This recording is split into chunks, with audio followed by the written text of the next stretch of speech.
रूस और भारत की दोस्ती किसी से भी छिपी नहीं है।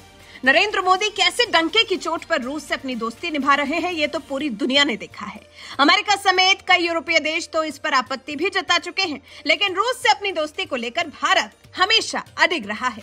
और फिर इस रिश्ते को पूरी दुनिया उसी वक्त जान गई थी जब रूस यूक्रेन के युद्ध के बीच में पीएम मोदी ने एक अच्छे दोस्त होने के नाते रूसी राष्ट्रपति व्लादिमीर पुतिन की आंखों में आंखें डालकर उनसे कहा था कि ये युद्ध का वक्त नहीं है। और एक अच्छे और सच्चे दोस्त की तरह राष्ट्रपति पुतिन ने शांतिपूर्वक पीएम मोदी की इस बात को सुना भी था। हालांकि रूस यूक्रेन का युद्ध अभी तक शांत नहीं हुआ है, लेकिन पीएम मोदी ने एक अच्छा दोस्त होने के नाते अपने दोस्त को सही राह पर लाने का प्रयास तो किया था।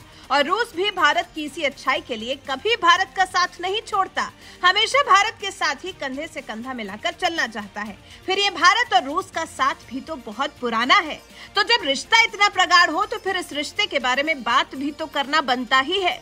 इस बार रूस ने भारत से अपनी दोस्ती की मिसाल दी है और इस दोस्ती को पूरी दुनिया के लिए मिसाल बताया है। रूस के उपराजदूत रोमन बाबुश्किन ने कहा, भारत और रूस के बीच सहयोग हमेशा बराबर का रहा है। भारत और रूस दोनों ही देश आज एक बहुध्रुवीय विश्व प्रणाली बनाना चाहते हैं, जहां सभी के साथ बराबरी का और न्यायपूर्ण व्यवहार हो। दोनों देश ब्रिक्स, संयुक्त राष्ट्र, एससीओ में एक दूसरे से समन्वय बनाए रखते हैं, एक दूसरे की चिंताओं और हितों का ध्यान रखते हैं। फिर रूसी उपराजदूत की तरफ से यह भी तो कहा गया कि हमारे संबंध दूसरे देशों के लिए उदाहरण जैसे बन सकते हैं। रूस की विदेश नीति में भारत प्राथमिक देशों में सबसे ऊंचा है। हमारी दोस्ती दुनिया में एक उदाहरण है।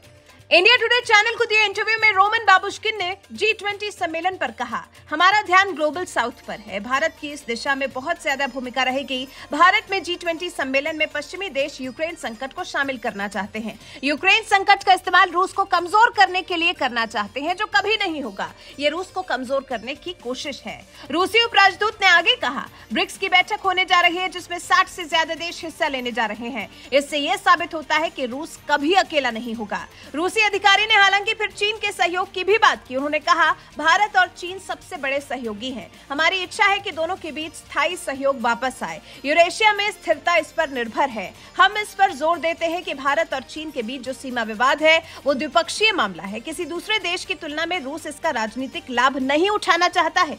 हमें उम्मीद है कि दोनों देशों के बीच में आपसी भरोसा बढ़ेगा। फिर भारत के अमेरिका से रिश्तों को लेकर भी रूसी उपराजदूत रोमन बाबुश्किन ने बात की। उन्होंने कहा, भारत एक जिम्मेदार महाशक्ति है और भारत की विदेश नीति बहुमुखी है। भारत और अमेरिका कई मोर्चों पर मिलकर काम करते हैं, लेकिन सबसे महत्वपूर्ण बात यह है कि भारत की विदेश नीति स्वतंत्र है, वो किसी के दबाव में नहीं आता है। रूस भी इसी विदेश नीति का पालन करता है। अमेरिकी प्रतिबंधों पर उन्होंने कहा कि भारत और रूस दोनों ही देश इस तरह के एक तरफा प्रतिबंधों को स्वीकार नहीं करते हैं।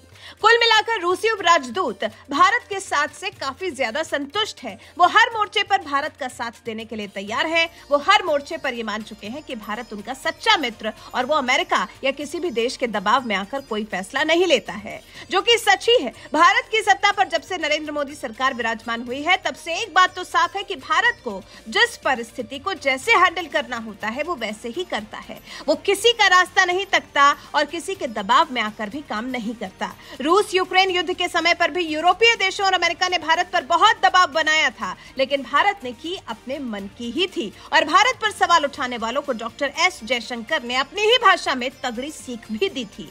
वैसे रूस ने जिस तरह से भारत की दोस्ती पर खुद को नाज बताया है, जिस तरह से गर्व से भारत को अपना दोस्त बताया है, इस पर आपका क्या कुछ कहना है? अपनी राय हमें कमेंट कर जरूर बताएं।